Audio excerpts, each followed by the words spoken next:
अगर पर्यटन के लिए पर्यटक को गाइड की आवश्यकता है तो उससे अच्छा गाइड कैसे मिले और वो कैसे कैसे पहचाने की गाइड उनके लिए अच्छा है। कि जो पर्यटक घूमने आता है, अब वो गाइडिंग सिस्टम जो है वो इतना स्कैटर्ड है और इतना अनऑर्गेनाइज सिस्टम है। जैसे ऑथराइजेशन से विश्वास बनता है, कहानियों से यादें बनती है। बिल्कुल बिल्कुल आपने सही कहा।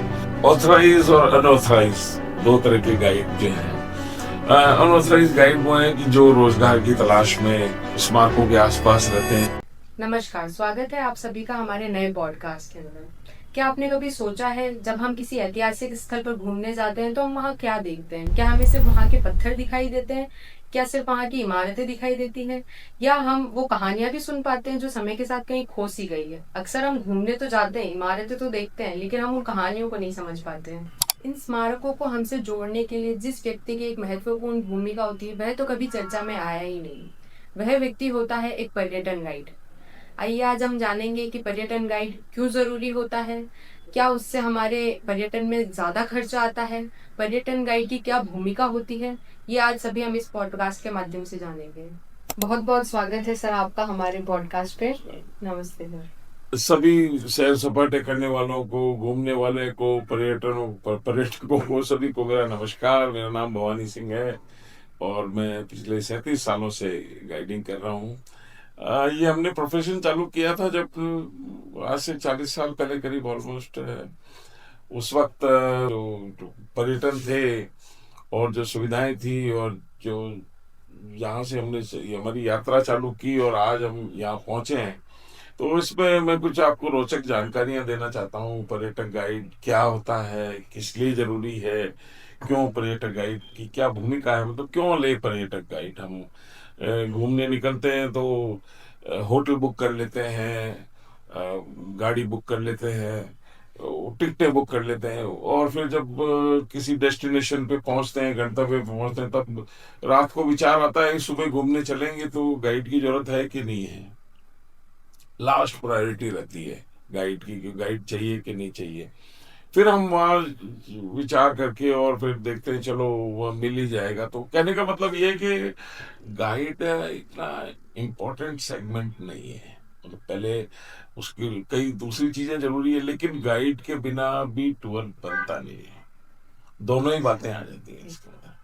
तो अब इसके अंदर जैसे मैंने हमारा करियर स्टार्ट किया तो भारत सरकार से हमने गाइडिंग लाइसेंस लिया। भारत सरकार के अधिकृत गाइड्स होते हैं, तो वो उनका एक पोर्टफोलियो है और इसमें भारत सरकार, राज्य सरकार और जो लोकल अथॉरिटीज हैं, लोकल जो स्मारक हैं, उनके भी लोकल गाइड भी होते हैं। तो इस तरह से 3-4 लेयर के अंदर गाइड सिस्टम ही बना हुआ है। और अब गाइड लेना क्यों जरूरी है, इस पे हम चर्चा करते हैं कि गाइड के लिए क्या क्या आवश्यकता आ गई ऐसी कि गाइड लेना चाहिए या नहीं लेना चाहिए। और गाइड क्या ऐसी कहानियां सुनाता है। कई बार गाइड को डिफेम भी किया जाता है कि गाइड गलत जानकारी देता है। कई बार कि गाइड तो क्या है, कोई कई बार अ, मेरे ही जानकार मुझे कहते हैं आप गाइड हो, हम तो गए थे वाराणसी और हम गए थे वृंदावन और घूमने के लिए, और वहां पे हमने देखा कि वो गाइड हमारी कार के पीछे पीछे भाग रहा था और वो कह रहा था कि हम 10 रुपए में गाइडिंग कर देंगे, 50 रुपए में भी गाइडिंग कर देंगे। और जब हमारे जो प्रोफेशन में है, हमारे जो गाइडिंग फीस है भारत सरकार तय करती है, जो कि 5,000 रुपये पर डे के हिसाब से, कहीं राज्य सरकार 3,000 रुपये पर डे देती है। तो ये क्या डिफरेंस है, क्यों गाइडिंग की जरूरत है, इसके ऊपर चर्चा करेंगे। सर पर इन दिनों समस्या यह है कि अगर पर्यटन के लिए पर्यटक को गाइड की आवश्यकता है तो हाँ उससे अच्छा गाइड कैसे मिले और वो कैसे कैसे पहचाने की गाइड उनके लिए अच्छा है। हाँ, ये बात एकदम सही है कि इसकी जो सच्चाई है वो मैं आपको बताता हूँ। कि जो पर्यटक घूमने आता है, अब वो गाइडिंग सिस्टम जो है वो इतना स्कैटर्ड है और इतना अनऑर्गेनाइज सिस्टम है कि गाइड की कोई प्रॉपर जगह नहीं है, गाइड का कोई प्रॉपर प्लेटफॉर्म नहीं मिला हुआ है। अक्सर वो मॉन्यूमेंटों के आसपास घूमते हैं या मोन्यूमेंटों पे बैठ जाते हैं, जहाँ पे कईयों पे वहाँ थोड़ा सा ऑर्गेनाइज सिस्टम है कि उनको नंबर से हर एक का नंबर आ जाता है। पर कई बार पर्यटक कोशिश करता है कि उसको कहीं होटल से गाइड मिल जाए, तो होटल वाले भी अरेंज कर देते हैं।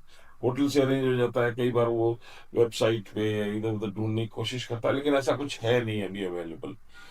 इन दोनों के बीच में जो गैप था उसको दूर करने के लिए हमने गाइड वाला जो है कंपनी को स्टेब्लिश किया। और गाइड वाला, क्योंकि मेरा खुद का 37 साल का गाइडिंग का अनुभव है, मैं पूरे भारत में और विदेशों में सब जगह टूरिस्ट को घुमाता हूँ, तो इस समस्या के समाधान के लिए मैंने एक ऐसा प्लेटफॉर्म बनाने की सोची कि इसके अंदर पर्यटक को भी परेशानी नहीं हो, पर्यटक भी एक अच्छा गाइड ढूंढ रहा है और गाइड को भी एक पर्यटक चाहिए। वहां पे समस्या ये आती है कि कई बार धोखाधड़ी हो जाती है, कई बार अच्छा गाइड नहीं मिलता है, पर्यटक को नहीं मिलता, कई बार पर्यटक अच्छा नहीं होता है, कई बार पर्यटक जो है वो सस्ता गाइड ढूंढने के चक्कर में वो भी ठगा जाता है। तो दोनों तरफ से इतनी परेशानी होती है, तो उस परेशानी को दूर करने के लिए हमने गाइड वाला एक ऐसा प्लेटफॉर्म बनाया। जो ये कमी थी, जो ये उलझन थी, जो ये स्ट्रक्चर जो बिगड़ा हुआ था, इसको सुधारने के लिए हमने ये गाइड वाला कंपनी बनाई। और इसके अंदर हमने एक प्लेटफॉर्म बनाया जिसमें हमने एप्लीकेशन डाउनलोड करवानी, एप्लीकेशन प्ले स्टोर पे डाली कि भाई आप गाइड बुक कीजिए, जैसे आप ओला उबर बुक करते हैं वैसे आप गाइड बुक कीजिए, आपको गाइड की सर्विसेज मिल जाएंगी। और विथ ऑथेंटिसिटी के गाइड भारत सरकार से मान्यता प्राप्त है, राज्य सरकार से मान्यता प्राप्त है। तो जो सरकार से मान्यता प्राप्त गाइड हैं या जो लोकल अथॉरिटीज हैं उनसे मान्यता प्राप्त गाइड हैं, कई बार कई छोटी जगह हैं, जैसे आभानेरी है, छोटी जगह है, लेकिन वहाँ बहुत ही प्रसिद्ध 9वीं शताब्दी का स्टेप वेल है, चांद बावड़ी। उसको देखने के लिए वो एएसआई का मॉन्यूमेंट है, लेकिन वहाँ के जो लोकल लड़के हैं जिनको भारत सरकार ने, केंद्र सरकार ने और राज्य सरकार ने ट्रेन किया और उनको गाइड बनाया, तो उनकी सुविधाएं तो ऐसी कई जगह ऐसी हैं जहाँ पे ऐसे गाइड अवेलेबल है, उनको भी हमने रजिस्टर किया हमारे प्लेटफॉर्म पे। और हमने ये सुविधा देनी शुरू की कि भाई हम इसको जो है एक व्यवस्थित तरीके से, एक प्रोफेशनल तरीके से गाइड सर्विसेज दे सकें।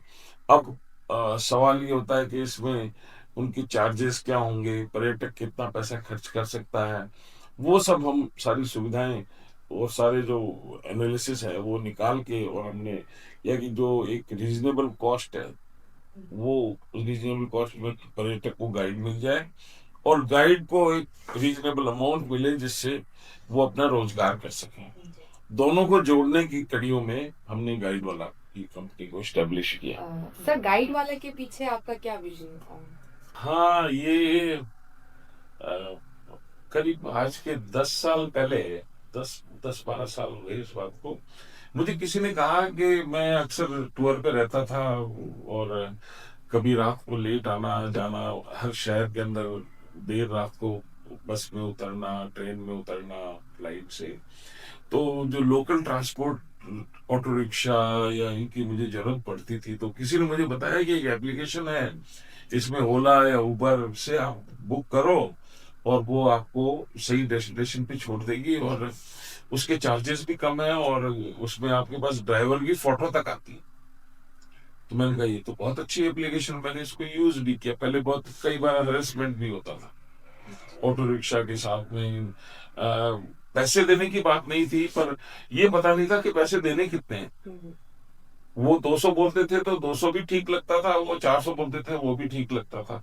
लेकिन ओला उबर एक ऐसा सिस्टम आया जिसने एक टैरिफ फिक्स कर दिया कि ये फला ये चार्जेस हैं।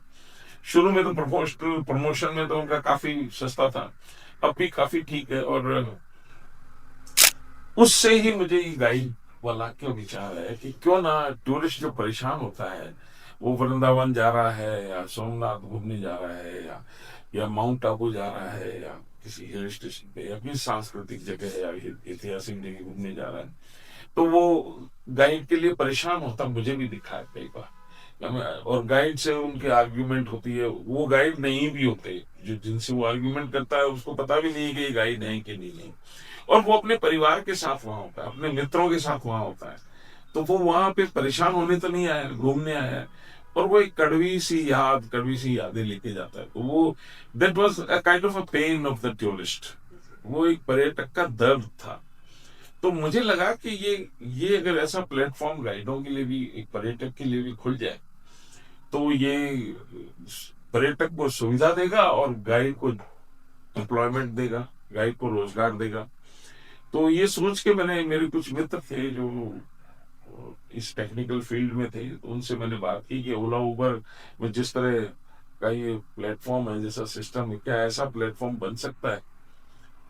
तो मेरे बिजी शेड्यूल के अंदर वो ये एक तरह से ये एक विचार पनपा। और जब कोविड आया, तो कोविड में मैं ठाला बैठा था, मैं क्या सभी ठाले बैठे थे, उस वक्त मैंने कहा कि अभी ये सही समय है कि इसमें मैं इसके ऊपर मैं काम करूं। तो मुझे उस वक्त टेक्नीशियन भी मिल गए, और जो इंटरनेट और जो इसके जानकार हैं, इंटरनेट की इस फील्ड के जानकार, वेबसाइट के जानकार हैं, उनसे मैंने चर्चा करके और एक प्लेटफॉर्म खड़ा किया जो गाइडों को तो जॉब दे दे और टूरिस्टों को गाइड दे दे।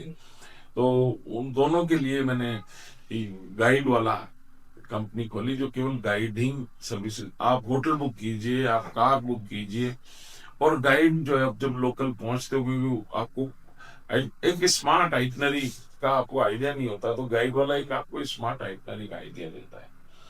तो वो जब आप होटल में पहुंचते हो तो वहां पे हमारी सुविधाएं अवेलेबल रहती हैं, एप्लीकेशन पे हमारी सुविधाएं अवेलेबल रहती हैं। और एक टूरिस्ट को जो असुरक्षा है, उससे, दोनों की असुरक्षा, गाइड की भी असुरक्षा है, टूरिस्ट की भी असुरक्षा है, दोनों को सुरक्षित और एक ऑर्गेनाइज प्लेटफॉर्म देने के लिए हमने ये गाइड वाला जो है इसको इस्टेब्लिश किया। मैं कह सकता हूँ कि जैसे हम केवल रास्ते ही नहीं बताते, हम समझ भी बताते हैं, समझ भी हम गाइड करते हैं। ये भी। तो मेरा तो यही संदेश है कि समझदारी से चुने और ऑथराइज गाइड चुने। जैसे ऑथराइजेशन से विश्वास बनता है, कहानियों से यादें बनती है। बिल्कुल बिल्कुल, आपने सही कहा। देखिए कि ऑथराइज और अनऑथराइज दो तरह के गाइड जो हैं। अनऑथराइज गाइड वो हैं कि जो रोजगार की तलाश में स्मारकों के आसपास रहते हैं। कई बार ऐसा होता है कि कोई टूरिस्ट आया, उसने देखा कि आसपास कुछ बताने के लिए कुछ है, वो अंदर तो मॉन्यूमेंट में नहीं जा सकता, लेकिन वो बाहर से ही कुछ बताता है कि आप इस रास्ते से जाइए, इधर से जाइए। तो वो गाइडिंग तो कर रहा है, लेकिन वो अनऑथराइज गाइड है। और कई बार वो, जब उसके पास लाइसेंस नहीं होता और उसके थोड़ी बहुत उससे उसको इनकम होने लगती है, या थोड़ा बहुत उसका व्यवसाय चल जाता है, तो फिर वो उसको, उसके लिए वो जरूरत हो जाती है, लेकिन वो व्यवस्थित नहीं है, वो मान्यता प्राप्त नहीं है। तो वो, अगर वो कुछ गलत भी बता रहा है, तो उसकी अकाउंटेबिलिटी नहीं है, उसके ऊपर वो, उसके ऊपर कोई दबाव नहीं है। तो कई बार वो बेईमानी भी करने लग जाता है, कई बार ठगी भी हो जाती है, तो टूरिस्ट उससे कई बार परेशानी भी होती है। तो बेसिकली यहाँ पे हम कहें तो ये कह सकते हैं कि कंपैरिजन क्या है अनऑथराइजेशन, अनऑथराइज गाइड का और ऑथराइज गाइड का। तो कंपैरिजन तो बहुत सिंपल है कि जो ऑथराइज है उसकी अकाउंटेबिलिटी है, उसके पास भारत सरकार ने, राज्य सरकार ने या अथॉरिटी ने उसको ट्रेन किया है, उसका इंटरव्यू हुआ है, उसका एग्जाम हुआ है, फिर उसको ट्रेनिंग मिली है, और उसके बाद में वो गाइड बना है, और उसका गाइड रजिस्टर्ड, गाइड का रजिस्ट्रेशन है। तो यदि उसकी कोई शिकायत होती है या वो कोई गलत जानकारी देता है, उसकी जवाबदेही है सरकार के प्रति। तो ऐसी शिकायतें आती है पर्यटन विभाग में, उन गाइडों के लाइसेंस रद्द किए जाते हैं। और टाइमली, जैसे मैं गाइड हूँ, भारत सरकार में गाइड हूँ, हमारी टाइमली हमारा रिफ्रेशमेंट कोर्स होता है, तो हमारे रिफ्रेशर कोर्स होते हैं, जिसके अंदर नई नई जानकारियां जोड़ती जाती हैं, उनको भी जोड़ा जाता है। आज के 10 साल पहले इतिहास के अंदर कुछ कुछ अलग धारणा थी, आज वो इतिहास बदल गया, उसमें कुछ नई धारणाएं जुड़ी है। वो हमें वो हम बताते हैं उन धारणाओं को। तो इस तरह से इंफॉर्मेशन है उसके लिए। देखिए, जैसे हम बात कर रहे थे कि एक आईटी रिकॉग्निशन है, एक गवर्नमेंट का रिकॉग्निशन है, अथॉरिटीज का रिकॉग्निशन है, और गाइड का गाइड की अकाउंटेबिलिटी है, और उसका अप्रिसिएशन भी है। गाइड का अप्रिसिएशन भी है कि जब वो अच्छा काम करता है तो सरकार उसे अप्रिशिएट भी करती है।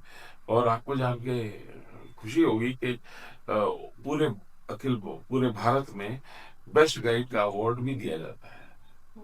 बेस्ट गाइड का अवार्ड भी दिया जाता है भारत सरकार की तरफ से, राज्य सरकार की तरफ से। समय समय पर छोटी छोटी जितने भी अथॉरिटीज हैं वो भी उनका सम्मान करती है। और यही नहीं, पर्यटक भी जब एक अच्छा गाइड उनको मिलता है तो वो जब वापस घर जाते हैं तो उनके जो मित्र और या संबंधी जो भी घूमने आते हैं उनको वो रेकमेंड करते हैं कि आप वहां जाइए, उस शहर में जाइए, वो फला गाइड आपको मिलेगा, वो आपको अच्छी तरह घुमाएगा। और ऐसा मेरे पिछले 40 साल के अनुभव में कई बार हुआ है, जिनको मैं जानता नहीं, कई कई पर्यटकों को तो मैं जानता भी नहीं, और उन्होंने रेकमेंड कर दिया। और जब वो कोई दूसरे पर्यटक आए मेरे नाम से, तो मैंने पूछा कि आप मेरे को कैसे जानते हो? उन्होंने कहा एक कोई घूम के गए थे और मैं उनको पहचान भी नहीं पाया, मैंने किनको घुमाया। तो इस तरह का रिकॉग्निशन भी मिलता है। तो ऑथराइजेशन से विश्वास तो बनता ही है, और कहानियों से यादें बन। सर फिर ये कहना तो बिल्कुल गलत नहीं होगा कि गाइड के बिना तो हम सिर्फ जगहों पर जाते हैं और गाइड के साथ हम सभ्यताओं से मिलते हैं। बिल्कुल बिल्कुल सही कहा आपने भाई। देखिए, अगर सीधी भाषा में, लोकल भाषा में कहें कि समोसा तो खा रहे हैं लेकिन समोसा के साथ चटनी भी जरूरी है। जी। लेकिन चटनी की कोई इम्पोर्टेंस नहीं है, लेकिन चटनी के बिना समोसा अच्छा नहीं लगता। तो गाइड भी वो है कि मॉन्यूमेंट तो वहां है, टिकट आपने लिया है, आप गूगल भी पढ़ सकते हैं, कि इतिहास में भी पढ़ के आते हैं उस जगह के बारे में। यूट्यूब में भी खूब है, सब सारी यूट्यूब में तो पूरी कमेंट्री भी बता सकते हैं। और ऐसी कई इंफॉर्मेशन आपको आजकल अवेलेबल है, वो मिल जाती है। लेकिन एक जो साक्षात गाइड आपके सामने खड़ा होकर बताता है, उसकी क्या जरूरत है, जी। वो चटनी क्यों चाहिए, वो और वो किस कीमत पे चाहिए, वो क्यों जरूरी है। देखिए, कई ऐसे एग्जाम्पल आपने पहले भी देखे होंगे, या अभी आपने महसूस किया होगा कि आज से 3 साल पहले, 2 साल पहले कोई ये इमेजिन नहीं कर सकता था कि एक यंग लड़की अ, किसी भी अनजान मोटरसाइकिल वाले के साथ रात को 10 बजे एक डेस्टिनेशन से दूसरे डेस्टिनेशन पे चली जाए। कोई सोच नहीं सकता था कि वो किसी अनजान लड़के के साथ बैठ के कहीं जा सकती है। लेकिन हमने एक सिस्टम डेवलप किया, और उस सिस्टम में उसकी आइडेंटिटी, उसकी अकाउंटेबिलिटी, उसकी जरूरत, इन सब चीजों को जोड़ के एक ऐसी एप्लीकेशन, एक ऐसा सिस्टम आया जिससे वो लड़की को इतनी सेफ्टी मिली कि वो एक जगह से दूसरी जगह रात को भी ट्रेवल कर सकती है, अगर उसके पास खुद का साधन नहीं है, वो भी मोटरसाइकिल।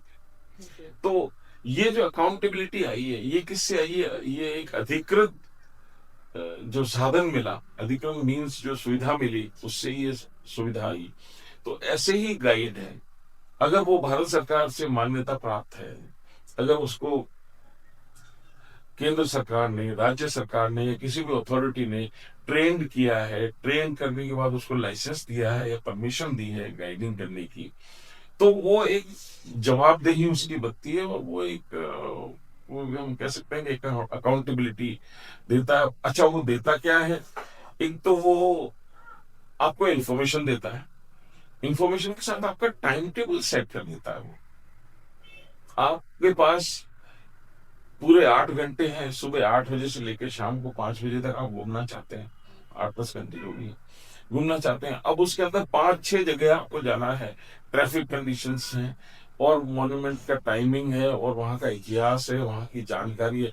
उस सब को एक तरीके से कपड़े को काट के और सूट बनाना, हम्म। तो किस तरह से कितना कपड़ा कहाँ कटेगा, वो गाइड जानता है कि कितना समय कहाँ पे मॉन्यूमेंट में किस जगह दे सकता है, कितनी जानकारी जरूरी है। और उससे वो अपना उसका समय बचता है, उसको जानकारी मिलती है, और उसका एक सुचारू रूप से प्रोग्राम चलता है। प्रेजेंटेशन, जो प्रेजेंटेशन गूगल या यूट्यूब में या वो किताब में जो पढ़ के आया है, और वो जो प्रेजेंटेशन सामने जो गाइड उसको बता रहा है, उसमें तो फर्क आएगा ही। दोनों चीजों में आपको आराम से देख लीजिए फर्क। तो वो डिलीवरी जो है गाइड की, वो एक डिलीवरी तो फैसिलिटेशन की दे देता है। आपको कब, आपको तो मीनार से सीधा राजघाट आ गए, राजघाट से फिर आप हुमायूं टूम गए, और फिर हुमायूं टूम से फिर आप जामा मस्जिद आ रहे हो, तो आपका जो समय बर्बाद हो रहा है, जो आपके जो जो मैपिंग है, उसको भी वो गाइड जानता है, क्योंकि उसका ये काम है। तो वो फैसिलिटेशन देता है कि टिकट खिड़की कहाँ, कई बार आप मॉन्यूमेंट पे चले जाते हो, टिकट खिड़की पीछे 500 मीटर दूर होती है। वो जानता है कहाँ टिकट खिड़की है, कहाँ टॉयलेट है, कहाँ पे और दूसरी सुविधाएं हैं, कहाँ आपको भूख लग रही है तो कहाँ आपको अच्छे खाने के लिए सजेस्ट कर, सिटी के बारे में, शहर के बारे में और भी कई जानकारियां वो देता है, संस्कृति के बारे में, इतिहास के बारे में। और ये सब जानकारियां वो जो जो देता है, वो जो प्रश्न आपके उस वक्त खड़े होते हैं, गूगल से तो आप प्रश्न पूछ नहीं सकते, वो प्रश्न जहां वो खड़े होते हैं कि अब उसने कुछ बताया और वही उसी का प्रश्न आया, तो उसकी जितनी कैपेसिटी है, जितना वो जानता है, उस हिसाब से वो उसका उत्तर देता है। और स्टोरी टेलिंग जो है वो, मेरे को लगता नहीं कि गूगल जो है स्टोरी टेलिंग एक ऑफिशियल तरीके से बता सकता है, जितना कि गाइड जो उसको पैशन है उस जगह का। अगर चित्तौड़ जा रहे हो, चित्तौड़ में अगर पद्मिनी और रतन सिंह की कहानी है, या अलाउद्दीन की खिलजी की कहानी है, जो पैशन, जो जो उसके बारे में जो उसका चिंतन है, गाइड का जो चिंतन है, वो आपको गूगल में नहीं मिलेगा। और वो ही इम्पोर्टेंट होता है। अब आता है कि साहब पैसा जो है, हमने तो टिकट, हमने बजट बनाया था, तो बजट में हम देखते हैं कि गाइड का अगर देखते हैं, एक मॉन्यूमेंट पे कम से कम 400-500 का खर्चा एक मॉन्यूमेंट का आता है। दिन भर के हमारे 2,000 रुपए का एक एक्स्ट्रा खर्चा, 2,000 का तो हमारा कमरा ही है। और 2,000 रुपए का हमें कमरा मिल रहा है, 2,000 में हमें गाड़ी मिल रही है, और गाइड जो है हमारे साथ 5 घंटे के लिए है, और वो 2,000 रुपए लेके जा रहा है। ये कंपैरिजन कैसे होगा? अब इस यहाँ पे आके और ये सोचा जाता है कि चलो कि सस्ता गाइड ले लिया जाए, या सस्ती सुविधा ले ली जाए।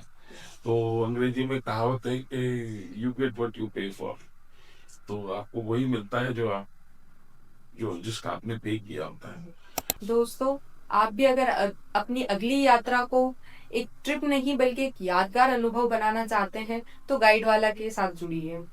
सर, आपके इस कीमती समय के लिए और जरूरी इंफॉर्मेशन जो आपने आज हमारे प्लेटफॉर्म पे हमें साझा करी है, उसके लिए बहुत बहुत धन्यवाद। मुझे भी बहुत खुशी हुई। और आप अगर यात्रा करें और दोबारा पर्यटन में कहीं घूमने जाएं, तो ऑथराइज गाइड चूज कीजिए और गाइड वाला से गाइड लीजिए। धन्यवाद।